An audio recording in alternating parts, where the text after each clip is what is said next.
नंद वंश या नंद साम्राज्य प्राचीन भारत का एक राजवंश था। नंद राजवंश मगध पर शासन करने वाला पांचवा राजवंश था। नंद राजवंश के शासनकाल में ही मगध पहली बार एक साम्राज्य बन सका।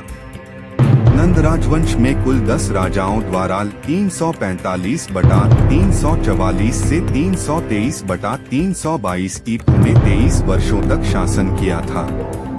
नंद राजवंश की स्थापना 345 ईपू में महापद्मनंद के द्वारा शिशुनाग वंश के अंतिम शासक महाराजा महानंदी की हत्या करने के बाद की गई थी। इस राजवंश का अंतिम शासक धनानंद था।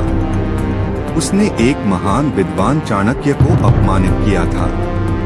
चाणक्य ने अपनी कूटनीति से धनानंद को पराजित कर नंद वंश को खत्म कर 323 से 322 ईपू में चंद्रगुप्त मौर्य को मगध का शासक बनाया और मौर्य साम्राज्य की नींव रखी।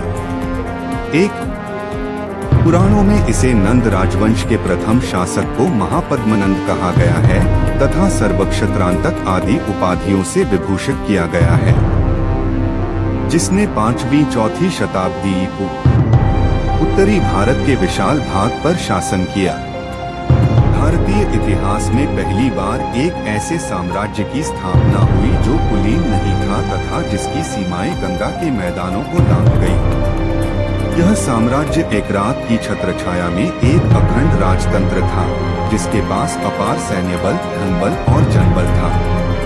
महापद्मनंद ने निकटवर्ती सभी राजवंशों को जीतकर एक विशाल साम्राज्य की स्थापना की एवं केंद्रीय शासन की व्यवस्था लागू की। इसीलिए सम्राट महापद्म नंद को केंद्रीय शासन पद्धति का जनक कहा जाता है। स्मिथ के शब्दों में कहें तो उन्होंने 66 परस्पर विरोधी राज्यों को इस बात के लिए विवश किया कि वह आपसी उखाड़ पछाड़ न करें और स्वयं को किसी उच्चतर नियामक सत्ता के हाथों सौंप दे। 2. महापद्म नंद के नव नंद प्रमुख राज्य उत्तराधिकारी हुए हैं उग्रसेन, पंडुक, पांडुक्ति, भूतपाल, राष्ट्रपाल, योविशाणक, दशसिद्धक, कैवर्त और धनानंद। धनानंद के शासनकाल में भारत पर आक्रमण सिकंदर द्वारा किया गया था। सिकंदर के भारत से जाने के बाद मगध साम्राज्य में अशांति और अव्यवस्था फैली। असीम शक्तिल और संपत्ति के बावजूद वह जनता के विश्वास को नहीं जीत सका और साम्राज्य का अंत हो गया। नंद राजवंश के बाद मगध पर चंद्रगुप्त मौर्य द्वारा मौर्य वंश का शासन स्थापित हुआ।